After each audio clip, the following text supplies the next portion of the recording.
Next, from Chicago, Governor Rauner is joined by Secretary of State Jesse White and State Senator Kwame Raoul, among others, as he signs a bill that will provide a valid state ID card for those being released from prison, with the goal of an ID card helping them to find work. This runs about 30 minutes. Good morning, everyone. Good morning. Good morning. My name is Nellie Vasquez-Roland. I'm the co-founder and president of A Safe Haven Foundation, and we're extremely honored to be the host site for what promises to be one of the most historical bill signing events that's happened in the state of Illinois. As many of you know, our work here at A Safe Haven really evolves around helping the homeless, and about a third of the 5,000 people that we served last year actually were suffering from the fact that they didn't have a state ID, and we recycled in and out of the system because of that. So we are incredibly excited. We can't even imagine what it means to the people that are going to be benefiting from this new bill, but I can tell you from our perspective, it means the world to us in terms of the amount of time that we're going to save in helping people coming out of the system hit the ground running the moment they come out and being able to plug them into the services that they need right away. So we cannot thank everyone on this team enough for the hard work that they did to make this day happen.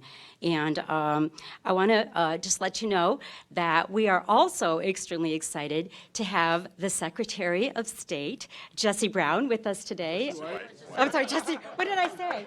Jesse White. I didn't say Jesse White. Some color. Oh, Jesse Brown. I'm thinking of the VA. I'm sorry, Jesse White. Jesse White. As you know, I was thinking veteran. Oh, I apologize for that. Jesse White with us today, who is an incredible veteran and advocate for the veterans that we serve here at A Safe Haven as well. So without further ado, Jesse White.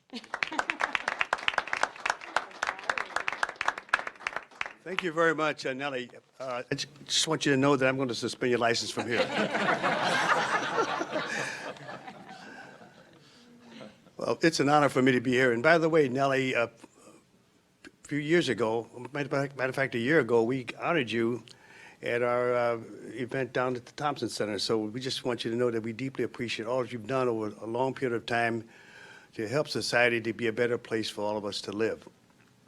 Special thanks to Governor Rauner and the members of the Illinois General Assembly for coming forward with this meaningful piece of legislation. And I'm honored to be here to participate in the bill signing ceremony. In my office, which is the largest Secretary of State office in the nation, where we have a little bit less than 4,000 employees, corporate finance, securities, keep the CO, Court of Claims, the list goes on and on as to our functions. We are proud of the fact that we've been working for many, many years with the Department of Corrections to help bring about this wonderful piece of legislation, which is designed to help individuals to be able to transition back into society. It's important for them to have a document in their hand in order so they can rent an apartment, to apply for a job. And we travel to almost all of the penal institutions as we speak in preparation for those individuals who want to become a part of society. We have Ellen Myers, who is here, and Ellen is our director, and her mission is to make sure these individuals have all the documentation that they need in order to apply for a state ID. Here in Illinois, we have 9 million driver's licenses that we distribute. But we also have 3.4 million IDs that we give out. And we're just honored to be here today to take part in this wonderful ceremony where we're helping these individuals to become a part of society. They need an ID in order to get a job, and they'll probably need an ID in order to rent an apartment. We want to make sure that we have that document available to them. And again, I want to thank and applaud the efforts of the members of the Illinois General Assembly and to Governor Rauner and to those who've been involved with this effort. Thank you for a job well done. Thank you.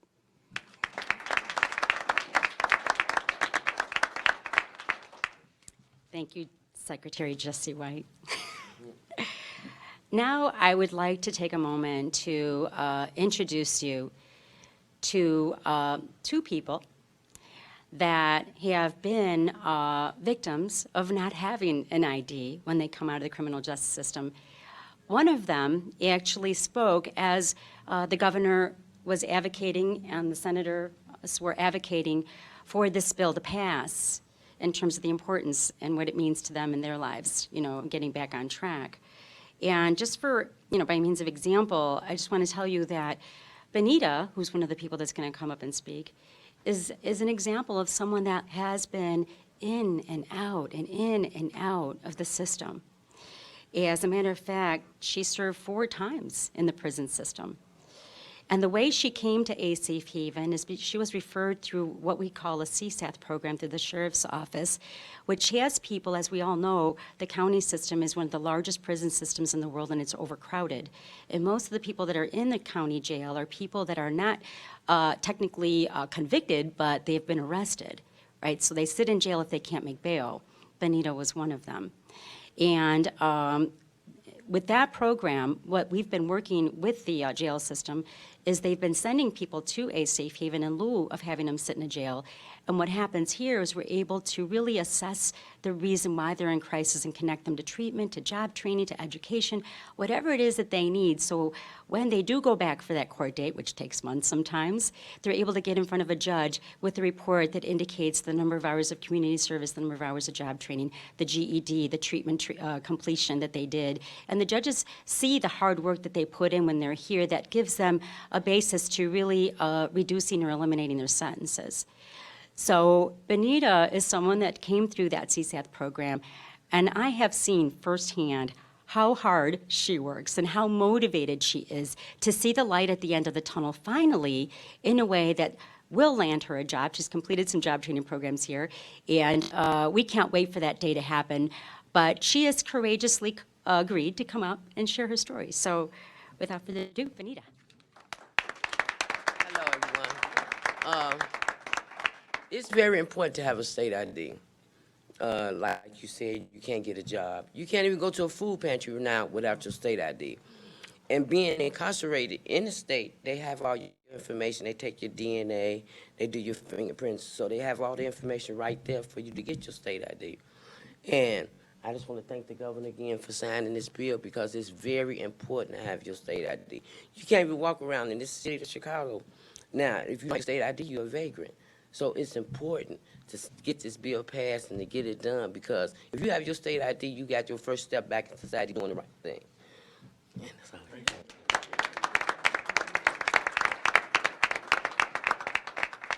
Thank you, Benita. Now I want to introduce you all to Arias. He is also someone that has been in and out of the system. He's only 25 years old. So he represents a very large demographic of people that are in the same boat where once they get in trouble and they have something on their record and they end up in the prison system, they're going to come out and they're going to recidivate. Just so that you know, in the state of Illinois, the rate of recidivism is over 50% of people that come out of the prison system. The likelihood of them going back in is extremely high. And again, it all starts with when they come out, they have no passport to not even a food pantry. So another example. Thank you, Arias, for sharing your story. Come on up. I first want to give a special thanks to the governor for passing the bill. I think it's an amazing opportunity, and also Safe Haven because they put me in a place to even speak about this. I agree with everything she said. It's extremely hard when you have no ID to even get on your feet. I mean, I remember a time when I was fresh out and I had no place to go, no support system at all, and I was walking around in the cold trying to figure out how I'm gonna get my ID because I wanted a job so bad and I wanted to change my life around. And without the ID, without a birth certificate, without a social security card, I couldn't make any of it happen. With that, I ended up getting to run around, running from place to place in the cold, and eventually I gave up on it for a while. I did end up getting my ID, but it was like the stress behind it was almost enough to 2 months later, added along with the stress from the parole and even just trying to get on your feet, it kind of sent me back to a violation and going back to IDOC. But with the bill, I do feel like it would be a great thing to come home with that without having to go through all that, because it's along with that is a lot of added stress, and you're already in a stressful enough situation trying to get on your feet, trying to get your life back together. So I again give everybody a special thanks for passing that bill, and I think it's an amazing opportunity to be able to change a lot of people's lives and at least give them a start, a push. Thank you.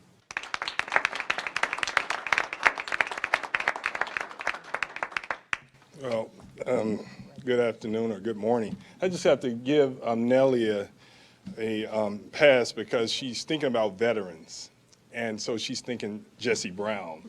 So that's why she serviced veterans here. So I want to thank A Safe Haven, Nellie and Brian for always being on the front line in the community on the west side. It's so great to see their trucks and vans helping formerly incarcerated people throughout the city. So thank you very much, and for keeping Brian on his toes. So I have to say also the governor and Secretary White, we owe them a great deal of gratitude, because if it wasn't for the two of them, this bill will not become law today at all. It's because the governor has a vision to make sure that people that are incarcerated, when they return, that they have equal opportunities to a fair shot at being productive. So not only is this bill important to those that were incarcerated, but it's important to everyone. Everyone needs to have people around them that could be productive. So, Governor, I think that I want to thank you for making it happen, and thank you for signing the bill today. Bills like this is what keeps me running for office, because Mary Flowers, you've been down there 32 years, and this is something that you've been fighting for. But it takes some point when people finally get it. And it takes good leaders like the governor to help people get it. And so, Mary Flowers, I know this is long overdue for you, so I'm very happy that this day is here. And to me, this is real change that's going to affect the lives of many people. And a bill like this is really, Governor, shaking Springfield up and turning it around. And that's what we need in Illinois, bills just like this, because people on the west side, south side, and down in rural Illinois, they're going to feel the impact of this bill. And this bill is important. Even before I became elected, the community that I represent, there's a reverend named Reverend Crawford. And he was a formerly incarcerated individual, and he had an organization called Faith Inc. Incorporated. And he worked closely with Secretary White's office, helping people get their license when they got out, because it's been such a problem for years. Reverend Crawford right now is very, very sick, and he would have been here today, because this right here, not only is this what he lived for, but it caused him to go bankrupt because he kept up in a business that he couldn't afford. So right now, he's in a hospital. He still owes the landlord thousands of dollars because he believed that it was necessary for individuals to have driver's license when they were released from prison. And everyone should know about Reverend Crawford because he's rather ill. I'm happy to say that he will be proud of the governor and Jesse White for making this happen today. So, Governor, thank you very much, and I'm very proud to be a chief sponsor on this bill.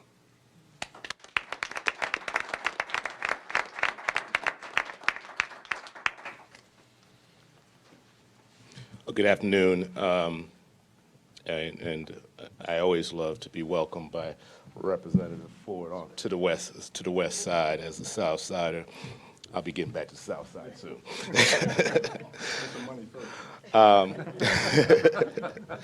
It's been said that this is an important first step when you come out, and it's important that we look at this as a first step. It seems so fundamental that every citizen, and we're talking about returning citizens here, every citizen should have that easy access to getting an ID. And it's a wonder that we've struggled getting to this point. With the work that we have to do in the interest of public safety, in the interest of reducing recidivism, in the interest of welcoming back returning citizens, the fact that we've done this with a lot of strain concerns me a bit, because the governor has committed himself early on to creating the Commission on Criminal Justice Reform. I'm optimistic. We just voted a couple of weeks ago on last series of recommendations to the General Assembly, and we've got some exciting things to be considered by the General Assembly to make the transition for returning citizens a seamless one, to reduce the prison population, as the governor has set forth, by within the next 10 years by 25%. These are important goals to promoting public safety, to making sure that people who have paid their debt are honored as having paid their debt. The other important, I think, symbolism that is desperately needed in this state as we advance on these criminal justice reform matters is the symbolism of bipartisan work that is desperately needed. And I think we have more to come on that. We see it at the executive level with my fraternity brother, the Secretary of State Jesse White, and the governor here, and we see it at the legislative level. And I'm hopeful that our work on criminal justice reform will seep out into other policy areas. And so I want to thank the governor for his leadership on this.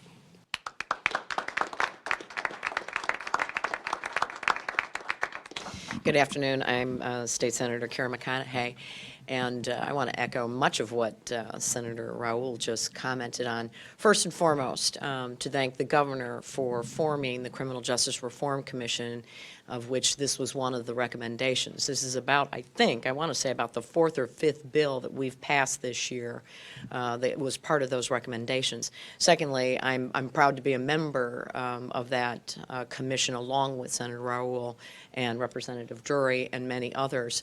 And as Senator Raul indicated, there's a lot more to come. Just a couple weeks ago, we did recommend out of the commission some additional reforms that we believe will have a profound change on the opportunity for individuals who have done their time, they've served in our state penitentiaries, and now have an opportunity to get their feet back under them. And so, and this bill in particular, it's almost kind of hard to imagine that this wasn't already the case.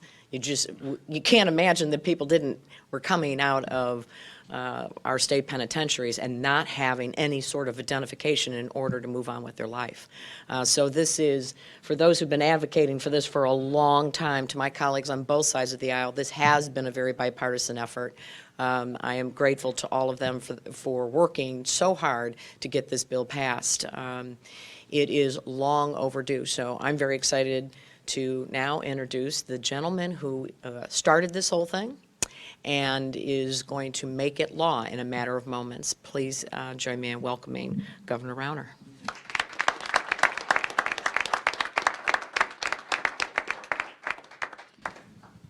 Good things take a team effort. This has been a huge team effort. Democrats and Republicans coming together to work together to make good things happen for the people of Illinois. I want to thank members of the General Assembly here. Thank very much Secretary White. And thank everyone for coming together to make progress on very important issues. Today, and let me take something else. We're here today at Safe Haven.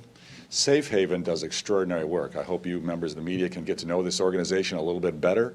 They make a huge difference in the communities here, especially in Chicago, but around the state of Illinois, helping people who are vulnerable and at risk and at need get reestablished and lead productive lives. They do this heavily for veterans, many homeless veterans who deserve our support in every regard and need to lead productive lives and have a chance at the American dream, but for everyone, vulnerable, homeless. And homelessness isn't just about getting a roof overhead or a little warmth. It's about establishing life and life skills, education, job training, addiction, mental health, addressing the needs that cause homelessness, Safe Haven does an extraordinary work in this regard, and it's been an honor for me and my wife to be supporters of theirs for more than 20 years. Today is a good day for the people of Illinois because we are accomplishing two goals simultaneously that a lot of people think are incompatible. One, we're taking a step to keep the people of Illinois safer, reduce crime in our communities, and being a more just, more caring, more compassionate society by helping those who've made a mistake, after they pay their debt for their mistake, lead productive lives and have a second chance. We in Illinois, in America, we believe in redemption. We believe in second chances. Everybody makes a mistake. Some mistakes are more serious than others, but everybody makes mistakes. Everybody deserves a second chance. This bill helps those who've made a mistake get reestablished in their lives and make up for their mistake and lead productive lives, as well as by being productive citizens, they're less vulnerable to going back and making a mistake and committing criminal behavior. And therefore, we're keeping our communities safer. We're accomplishing both these goals simultaneously. As was said, it's extraordinary that we haven't had this law, this rule before, but never, better late than never. And there are many other reforms to come. I was honored to have Democrats and Republicans come together in the General Assembly. In my first month in office in January of 2015, I asked to form a commission on criminal justice and sentencing reform. And people came together, bipartisan basis. They've made 14 recommendations so far. A number of those have been passed into law, and this is one today. They're making another round of recommendations now. And it's all about keeping the people of Illinois safer and having a more just and fair criminal justice system. And here's the key. Corrections, criminal justice is not just about punishment. If we think that it's only about punishment, we will never keep the people of Illinois safe. We'll never ensure a better life for the people of Illinois. It's both about punishment and keeping dangerous criminals away from the general public, but it's also about rehabilitation and helping people lead better lives, productive lives, and also getting at the root cause of crime. Just punishing doesn't solve the problem if you don't get the root cause for what caused the criminal behavior in the first place. Often it's mental illness. Often it's addiction problems, many times which is related to mental illness. It's often self-treatment. Addiction is for mental illness. But it's also, frankly, lack of economic opportunity, lack of educational opportunity, pushing people into criminal behavior just because they've got to survive, got to look out for themselves. In a lot of ways you can't, you can blame them, but you can't blame them. We need more economic opportunity in Illinois, in Chicago, and in Rockford, and Decatur, and so many of our communities. That's what we're pushing for every day. We need more educational opportunity, better school funding, more equitable, just school funding, and we're fighting for that every day. These reforms are part of that. The folks who've suffered because we don't have enough jobs, we don't have good enough schools, we haven't dealt with mental health issues properly to help them, they need our help. They deserve our help to be a just and fair society. And that's what this bill does. It's an honor for me to sign it. I want to thank you again, the members of the General Assembly, for their leadership and working together. And I hope this can be another step in our bipartisan efforts to make a better future for the people of Illinois with all sorts of reforms to get more jobs, to get our government working for the people in every regard, efficiently and effectively, to make sure that we properly fund our schools, and we change our system that's not necessarily serving everyone to help our government system serve every person in the state of Illinois. And that's what this is about today. So thank you very much. And with that, I'm going to step over thank you.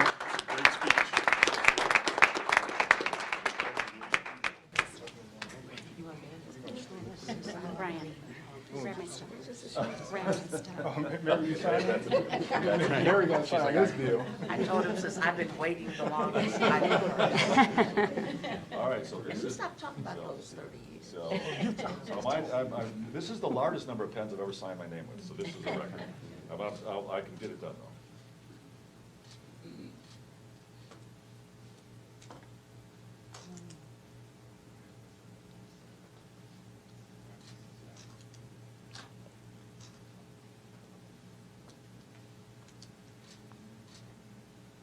Yeah, but let's focus on questions on this very important topic of criminal justice reform. Yes?